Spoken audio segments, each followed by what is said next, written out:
Hello everybody, it's Thursday, it's 1 o'clock and it's Zara Groves here with the Glow and Go show. How are you all doing? Have you had a fabulous week since you last heard from me? I hope you can hear me perfectly this week, because apparently last week I didn't sound so great, but really sorry about that. Anyway, today I have got the lovely Tracy Welsh with me today, and she is going to be talking all about your feet. Now, her business is called I Treat Feet, which, so I don't think I'd like to do that myself, but so we've got Tracy Welsh in here. Hello, Tracy, welcome to the show. Hi, Zara, thank you for having me. So tell us a bit about yourself, Tracy. So I am a foot health practitioner, and I work in and around the Llandudno area, probably within about 10 miles, and I look after everything foot related. And how did you get into it? Because I know lots of people that couldn't even touch their own feet, never mind other people's feet. Well, to be honest, it wasn't something I ever considered as a career. I've got a pharmacy background. I've worked in pharmacy for about 30 years. I'm still there, part-time. My ex-husband was about 14 years older than me, and he was waiting for a hip replacement, and he just physically couldn't reach his feet. So he got me to start cutting his toenails, and then he got a minor fungal infection and said, oh, you know, what can we do about this? So we went to see a colleague who's another FHP that has a clinic, and she gave us some advice, and then she basically said to me, you could do this for a job. And I thought, could I really? And that was one thing she asked. I was like, I'm not sure I could deal with anybody else's feet. You know, your husband or your partner or your children is one thing, but strangers. Anyway, she offered for me to go and shadow her in her clinic. So I went for a couple of days, and I just was fascinated. And she said, yeah, you're another footy like me, so get on and do it. And I did. She told me where to go and what to do, and off I went and did my training. Oh my gosh. So you are a foot health practitioner? Yeah. So I'd never heard of a foot health practitioner before. I'd heard of a chiropodist. Yeah. What is the difference between you and them? Is it the same? Is it different wording? So chiropodist and podiatrist are the same thing, and it's basically a degree course, and they are regulated by a governing body. Chiropody now actually doesn't exist as a degree anymore. It's only podiatry, but it's a protected title, so they can continue to call themselves chiropodists for now. Foot health practitioners are a diploma course. Usually takes about 12 months. And then you do some practical training, 2 weeks in a clinic usually, where you're shadowed and coached. But we do a lot of the same things. Podiatrists are kind of the upper end of the scale. We do all the very basic foot care stuff as foot health practitioners.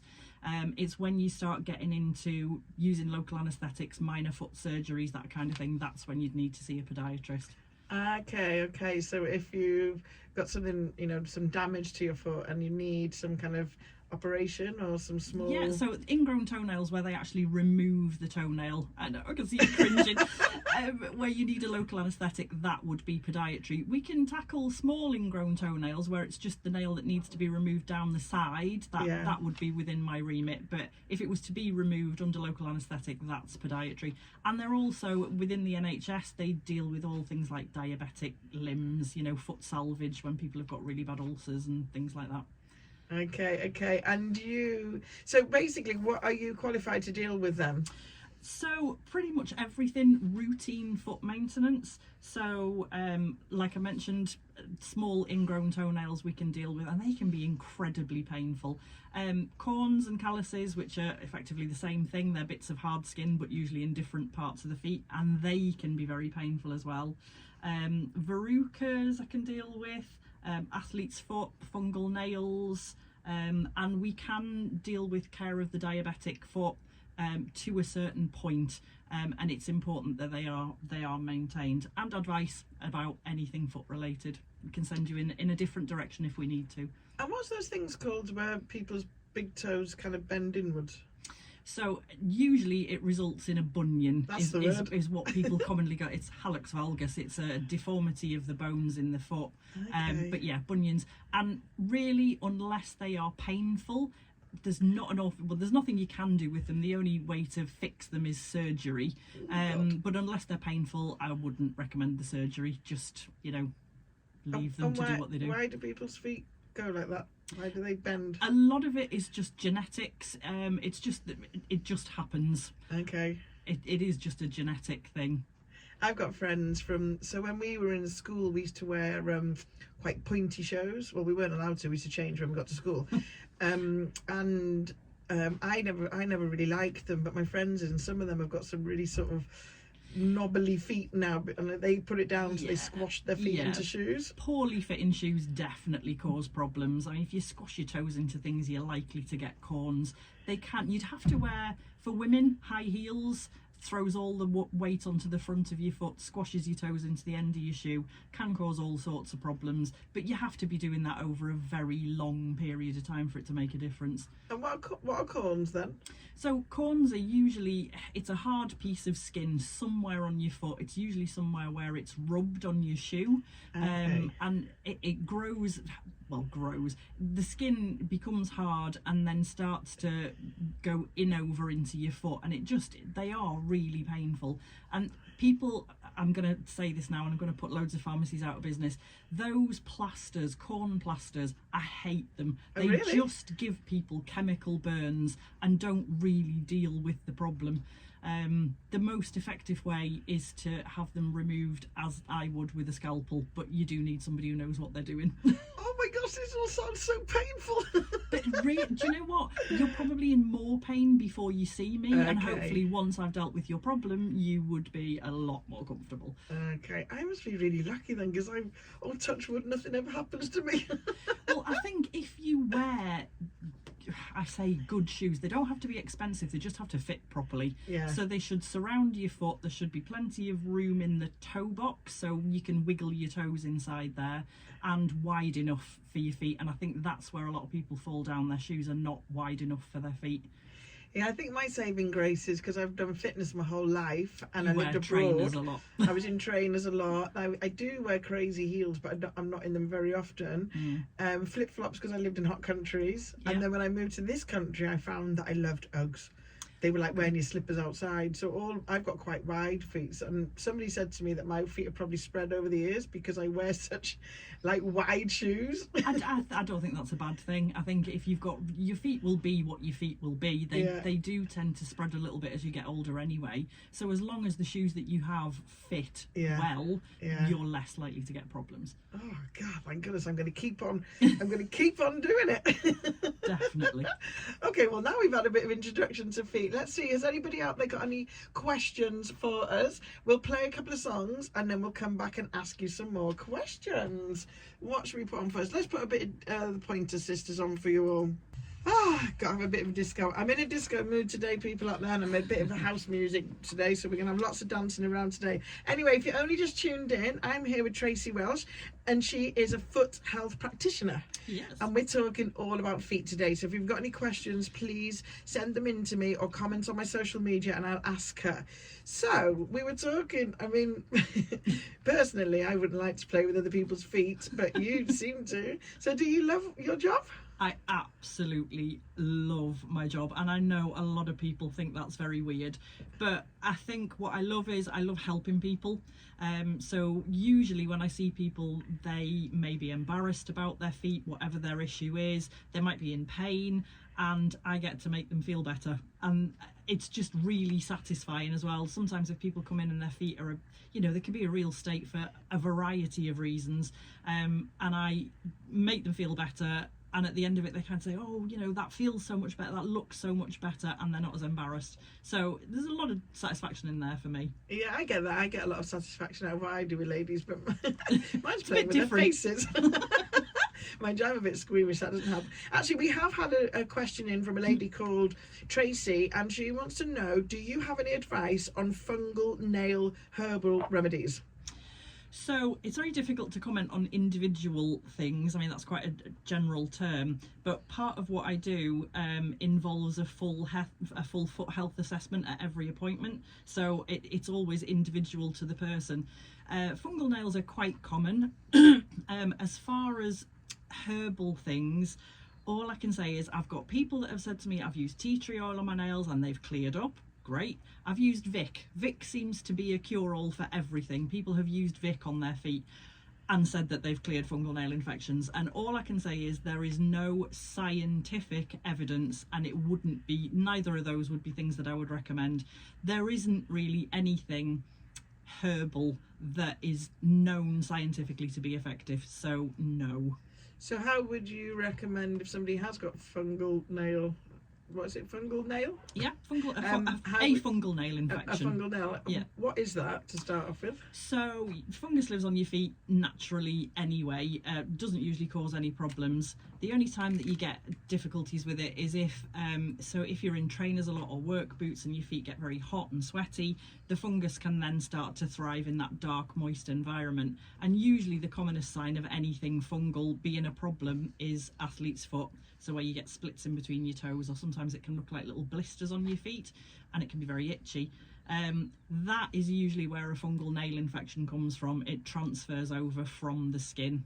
Okay, and what is the cure? They need to come and see you and you do something?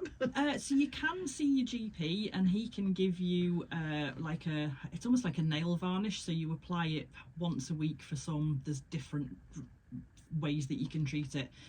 I'm not wildly keen on, people tend to forget to do them. There's a messy little file in there that doesn't really do a great deal. If you've got a great big thick fungal nail, and anybody who's got one will know, a little emery board that they provide in there doesn't really go very far. So yeah, if you see a foot health practitioner, for example, they've got an electric file that we can use to thin that nail right down so that whatever you put on there gets to where it needs to be and is more likely to be effective. Okay, yeah, that sounds better, doesn't it? Yep.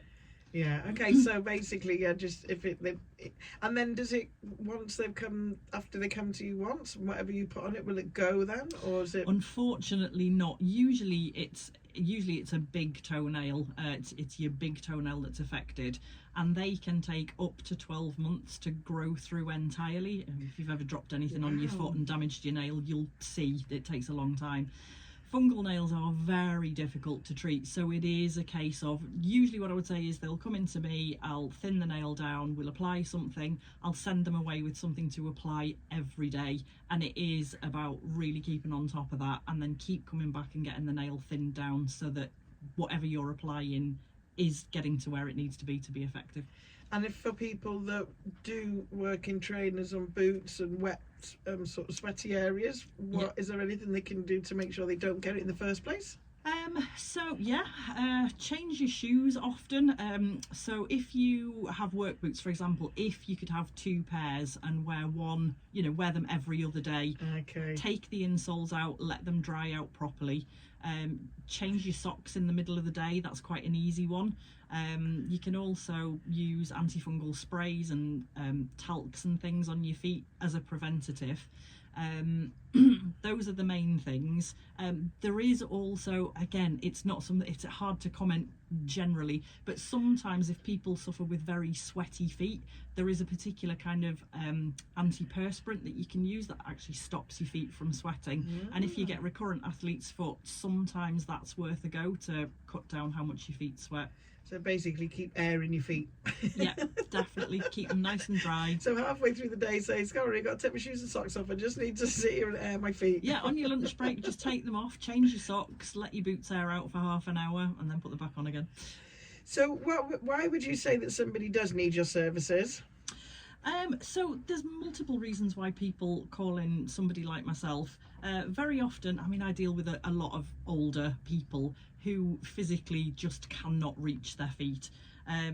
They could also have issues with flexibility. If you're awaiting a hip replacement, even if you're much younger, you very often just can't bend to put your socks on. Yeah. I'm sure a lot of people will identify with that. When you're older, your eyesight can be going, you can't always see effectively what you're doing. Sometimes your grip strength goes a little bit, so you can't handle scissors or clippers or whatever. That can be a real problem, and just physically getting down there, difficult. Well, I guess I'm like that now. If I try and paint my toenails, yeah, and there's nothing wrong with my fitness or my flexibility, but even just it's just uncomfortable, isn't it? Trying to get your foot right by your eyes to see what you're doing. Exactly, being able to see it clearly to be able to deal with whatever it is you need to deal with. Yeah. And so the big question: why should we look after our feet?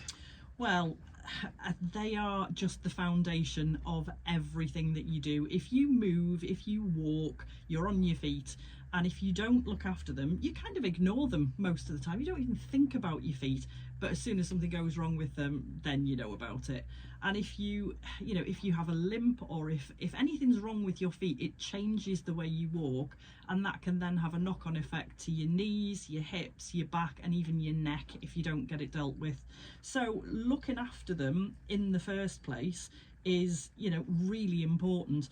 And especially if your feet are sore, or like for older people, if their nails get very long and they can't manage them, that hurts, so they put big slippers on, and then they're much more at risk of falls because they're wearing poorly fitting footwear and their feet are sore.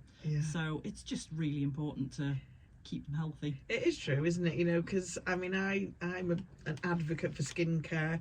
I probably moisturize my body nearly every single day when I get out of the shower.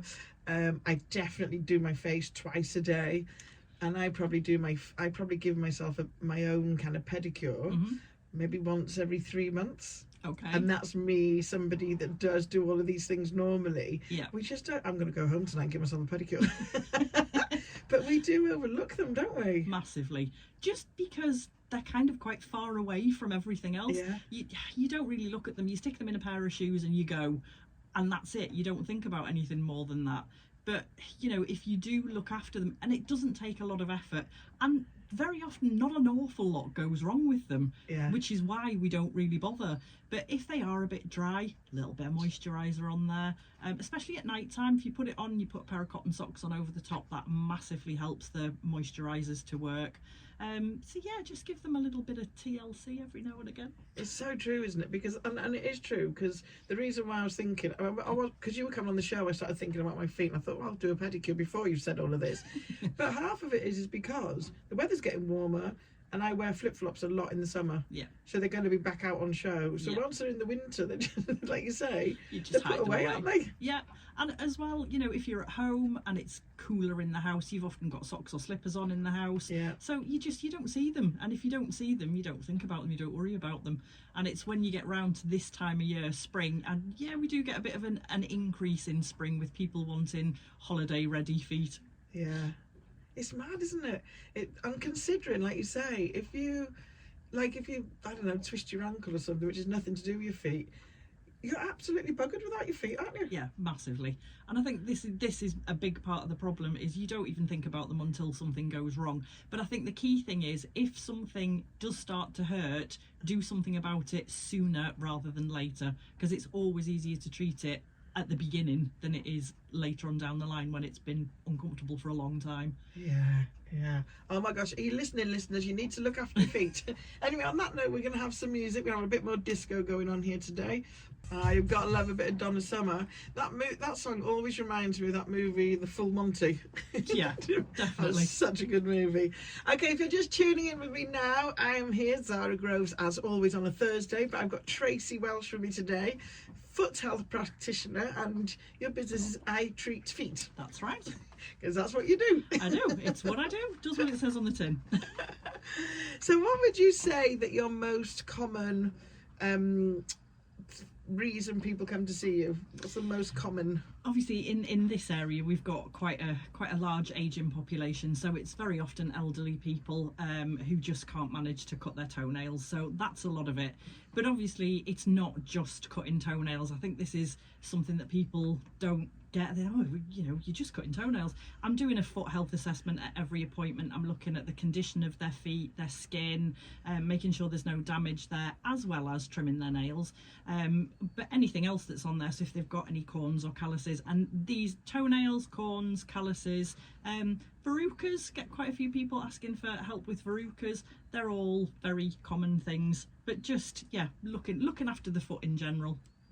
And so if they come in with the calluses and corns, you can remove those, can you? Yes. Okay, and then that means they're no longer in pain anymore? Yeah, exactly. But corns and calluses are usually changed by something to do, usually caused by something to do with their footwear. So unless they change, the footwear or the way that they tie up their shoes or whatever, it is going to come back. Because people think, oh, you get rid of a corn, well, it came back, and it's like, well, did you change your shoes? No. Okay, then it'll come back. So it's educating people as well about what's creating the problem in the first place. But that would be like anything on your body, wouldn't it? Like, say I've had sports bras in the past where they're just too tight, and then I go for a run and then they rub my skin and it kills when I take the bra off. Yeah, and then you don't wear it again. You chuck it in the back of the cupboard. Yeah. And it's the same with shoes. People say, but I paid a lot of money for the shoes. Yeah, but if they don't fit right, it doesn't matter how expensive they were, they're going to cause a problem. I remember buying a pair of shoes on, so I'm very much flats, and then ginormous heels. And then but the ginormous heels, it's so funny, you get older, you like, now I kind of go, where am I going to go? How long am I going to stand for? Where should I wear heels? So anyway, I decided this fashion came in, and they were sort of a lower height of heel, but they were pointy shoes. And I thought, I'm going to get these so that when I go out on a Saturday afternoon, my girlfriends for brunch or something, I can wear these because I'll be able to walk around them in all day. Anyway, I wore them once. I got out, I think I must have had them on my feet for about an hour. They got kicked off my feet. I never ever kick shoes off. I used to suffer in the pain because I thought it looked a bit common. Oh my gosh, they got thrown off. They got never worn again. They got not thrown away, but given to my friend. And it was because they were too pointy. They were squashing my feet so much. It's horrible. There's nothing worse than being uncomfortable in your shoes. I mean, everybody knows that. You sort of used to think when you bought a pair of shoes, oh, I'll wear them in. To be honest, for me, if they're not comfortable from the minute I put them on, I don't want them. I wouldn't buy them. Yeah. But I'm all about comfort and not about fashion at all. Well, I do think it changes, because like I say, when I was in my 20s, I could go out in the biggest heels, biggest platforms, and I'd be out in them for hours. I don't think I noticed, really. I don't ever remember them being painful and me just gritting my teeth and bearing it. I just think I had a lot more energy. Just was never any good with heels at all, even when I was younger, and I've never been uncomfortable, certainly not in my shoes. Yeah, my mum's always worn flats. She lives in Dr. Martin, and she says they're the comfiest. Yeah, I know a lot of people who swear by them. I put them on once and went, these absolutely kill, and never wore them again. The shoes. Sometimes very, very flat shoes can be quite painful because you've got no arch support in there. Okay. And they can end up giving you, if I wear very, very flat shoes, I end up with a sore back. All of my shoes have got, just for me, but all of my shoes have got orthotic insoles in with arch support, because I can't do without them. I actually bought last year a pair of Fit Flops, and they've got a little bit of a thing, and they're really comfy. Yeah, lots of people absolutely love Fit Flops, or that type of shoe that's got support and does weird and wonderful things to make your calves nicer, apparently, the way you walk in them. Well, I like them because they were sparkly.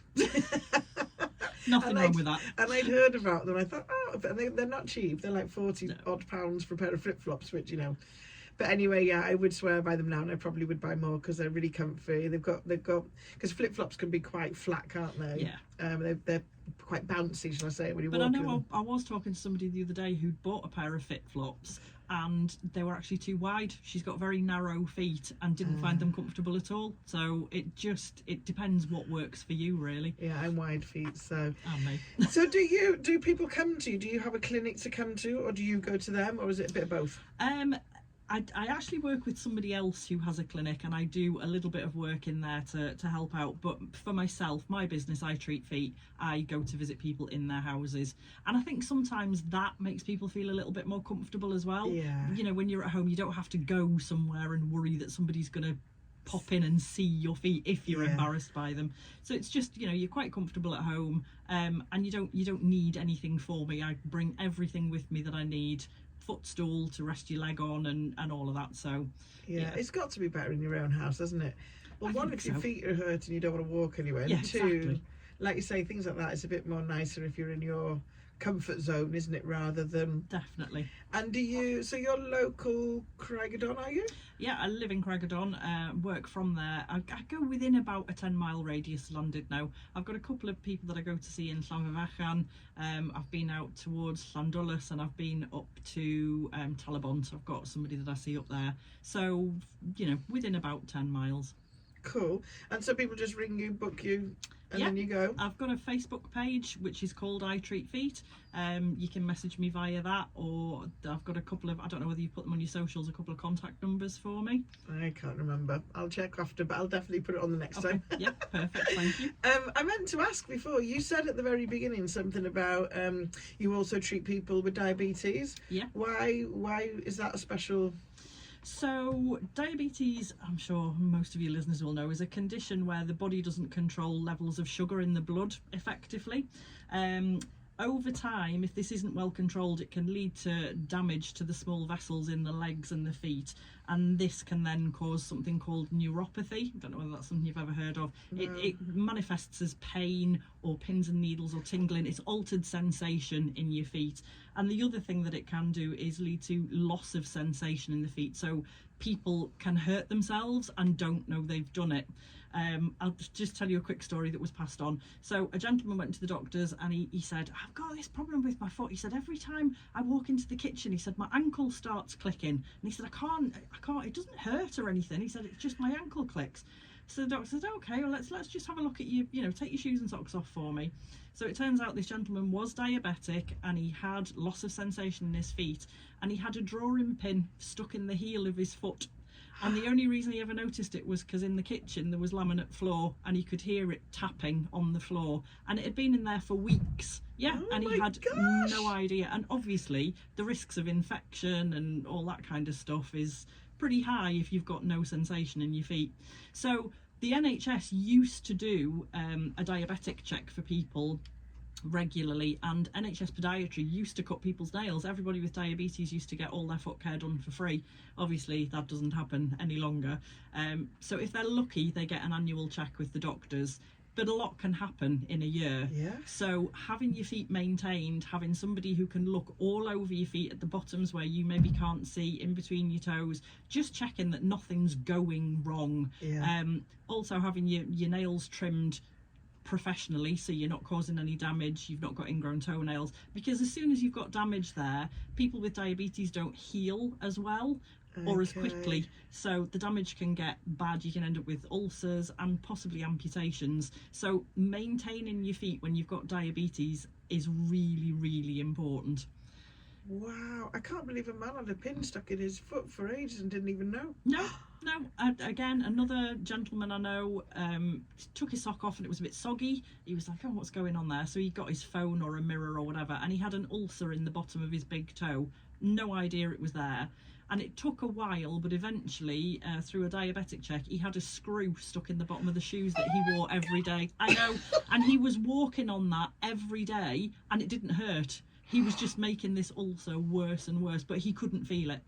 So yeah, checking your footwear and looking after your feet regularly can help prevent all those kinds of things. So literally no sensation in your feet whatsoever. So do people with this like trip over and stuff because they can't Sometimes feel where they're going and things? Yeah, a little bit. I mean, obviously if you can't feel where your feet are in relation to the ground, I've had people standing on plugs and not knowing that they've done it, only that the fire was following them across the room because the plug was it's awful. I know you're cringing, Zara, I'm sorry. These are some of my horror stories, but this is the thing. This is why it's so important for people with diabetes to have their feet looked after, because at every appointment, again, I'm checking and assessing their feet, looking to see if they've got any loss of sensation. That's something I can test for. I've also got a machine that'll test the blood flow into your feet so you can hear whether you've got a really good blood supply. All of these things. So yeah, important. Because the thing is, if they can't feel their feet and they're cutting their feet, then the risk of infection is high, isn't it? Huge. Because they start to cut somewhere and they end up just chopping a big lump of skin off along with their toenail, and then you've got an open wound that's less likely to heal as effectively or as quickly as somebody who doesn't have diabetes. Wow. So yeah, I know. Oh my gosh, the poor things. It can be. And neuropathy is horrible as well, where you get pain in your feet, and altered sensation, sort of pins and needles and numbness and all those sorts of things. So obviously the sugar control is the key thing. If you've got that well controlled, you're less likely to get these secondary things. Okay. But if you're being seen regularly, then any changes get spotted a lot more quickly. Yeah. So it's almost like prevention, isn't it? It's better than cure. So what should people be doing just generally, so to look after their feet, to make sure they don't end up, now I'm putting you out of business, but so they don't end up in your clinic? Diabetes, there's, I can't really, there's nothing you can do about that. Obviously if you're type 2, you can alter your diet and things, but generally, as I said before, just kind of give your feet a bit of a check over every once in a while, just see if there's anything funny going on. If there is, you'd probably know about it, because it's probably going to be causing you some discomfort. Wash them, give them a good wash. People forget because we all shower, you stand in the shower and you wash everything, and very often you don't wash your feet. You think, well, they're at the bottom, they get all the soap and stuff, but it's not the same as physically washing your feet. If you've got arthritis, is quite a common thing that older people have, or others, and if your feet are sore and a bit achy, soaking them in a nice bowl of warm water with some Epsom salts, or even just if you've got an injury to your foot, a saltwater soak is really good to help keep it clean and prevent it from getting infected. So just make sure that they're clean basically, and that your shoes fit well. They're the two biggest things I would say. Keep them clean, look after them, and good shoes. Change your socks lots. Yes. Yeah.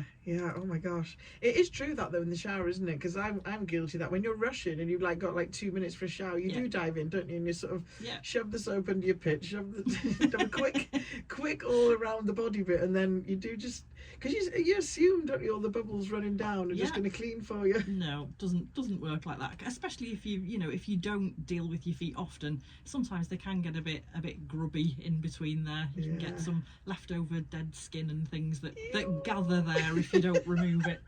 So oh my gosh, I bet loads of people are going to be booking pedicures after the show. I think that's a thing that's probably a good thing to point out. There's a big difference between what people do in the beauty industry with pedicures and what I do, which is much more medical. So no disrespect to any health and beauty people out there, but all my instruments are sterilised after, cleaned and sterilised after every use. They come in a sealed pouch that they've been sterilised in. So yeah, I'm very much about, making sure that everything's very clean and safe. Pedicures is about making your feet look pretty, i.e. nail varnish and things, aren't they? Yeah. I mean, some of them do a little bit of filing. Well, it's a scrub, isn't it, really? And a bit of a file to make sure you haven't got any sticky out bits on your nails, but it's not really. I remember when I moved from Asia to here, because the Asians, oh my gosh, they get stuck into your feet. They would use blades on if you had hard skin, they would use blades on them. That's something I would do as an FHP, but obviously I've been trained. I don't know whether they did, but they all did it. So when I came over here and first had a pedicure, and I was a bit like, oh, my feet are nowhere near as shiny as what they are over there, because they'd buff all your nails down as well, so there was no ridges in your nails and everything. Wow. Yeah, I know. And then I came here and I went, oh, it's not quite the same. But I do know there's a difference. Yours is more to make sure your feet medically are good, isn't it? And healthy. Yeah. And the you should just do nail varnish too. It's one of those things that I probably should go and have a little bit of extra training on, because people do ask, do you do nail varnish? Well, I met a lady once, I can't remember what her name was, and it was years ago, and she called herself, I can't remember the name of her business, but basically she called her service a Foot Health with a bit of nail varnish, and she did do that. I remember she assessed my feet and she did all these things to my feet and everything, and I met her at an event, and I never took her details, and I could never remember the name, and I even tried to get hold of the event organizer, and they couldn't remember who she was either. It just depends as well with nail varnish. I'm not a big fan of gel polish on nails. Oh no, I don't do gel polish. And nail varnish, if somebody comes in for an appointment, I always have to take their nail varnish off so that I can see what I'm dealing with, because sometimes there are problems under the nail. You can't always see, well, you certainly couldn't see them if they had nail varnish on. But I had a literally yesterday, I went to see a gentleman. He had a bit of a dark spot in the middle of his nail. I was using my electric file to thin the nail down because it was quite thick, and he had, it wasn't an ulcer, it's something else under there, but the skin was starting to break down underneath the nail. So I had to take all that back and then clean it and dress it. So yeah, you need to be able to see what's going on. But I love having my feet done and having nail varnish put on. You know, when you're going away on holiday, there's nothing better than having maybe you could feet. have your general foot health, and then there's another little like sparkly service. And if they're a regular with you, you know that their foot health is good. I think there used to be something called a medi-pedi, so it's like a medical pedicure. So you have your feet all done and, you know, everything health-wise looked at, and then you can have a bit of nail varnish popped on the end and a bit of a massage to go with it. I think that's what this lady was called, medi-pedi. That's what it was. Okay. Yeah, it's a service that some people provide. Good. Right, we're going to go to another song, and then we're going to come back, and you're going to tell everybody where they can find you, how they can get hold of you, how they can book you. If you've been listening to my show for the last couple of weeks, you've probably heard that song before, because it's currently my favourite. I put it on all the time to dance to. Anyway, well, we've had a question come in while we've been listening to that music. Somebody has said that they've heard if you put salt in your socks, it helps to concentrate your mind. Is that true? There's no scientific evidence for that, is what I would say first and foremost. But if you feel like it works for you, then you know, you do you, and you'll probably find it'll exfoliate your feet slightly as well. So all good. Yeah, Tropics exfoliator's got salt in it. There we go. So it's a bit of a placebo effect then. I think so. Okay, and is there any more other crazy remedies you've heard of? Oh, only as I say before, Vic seems to be the cure. The stuff that you put on your chest? Yeah. People seem to think that you put Vic on your toenails, it's going to clear fungal nail infections and things, and I don't really think, no, it just doesn't. But yeah, people have all sorts of wonderful ideas about things. Oh, I love it. Okay, so before that we said, how can people find you? So if people are listening now and they're like, oh my gosh, I need to get my feet sorted, how can they find you and get in touch with you? So and book an appointment. I've got a Facebook page which is under my business name of I Treat Feet, so they can certainly contact me via that. And then apart from that, I'm really most contactable via two telephone numbers, which you've said you're going to put out on your socials. Okay, I'll stick it on. But really, just go to Facebook. I Treat Feet. Do you use your personal Facebook or just your business Facebook? I tend to just use my business one. Okay. There is, if you Google I Treat Feet, my details will come up on there as well. Okay. So Llandudno, 10-mile radius, and you go to people. Yes. Can people come to you if they say my house is too crazy? I haven't really got anywhere, you know, that I could see people. So it is. I do offer a domiciliary service. Okay. And but you do also work out of a clinic as well. Yep. So that's Sue Quinton's foot clinic in Digamway. Sue's the one that set me off on the whole journey. So, okay. Yeah. She's the one that got you playing with everybody's feet. Definitely. I blame her. Oh, well, it's been lovely having you on. Very interesting as well. I've learned a few things about feet, and I definitely will be looking after mine a little bit better, because I definitely do not want to be having anything go wrong. You've said, you know, you've very rarely had anything go wrong with them, so you must be doing a pretty good job. Yeah, I'm gonna. Yeah, I think I might step it up a bit now, because some of those things sound scary. And I'm a wuss. If anything hurts, I don't want to do it. Oh, but if it does, get it seen to sooner rather than later. Straight away. So listen here, folks. You need to look after your feet, because you don't want to be in lots of pain. Okay, well, thank you so much for coming in, Tracy. It's been lovely to have you on the show. Thank you. And have a fabulous day. I'm going to put this song on everybody while I say goodbye to Tracy, and I'll be back after. So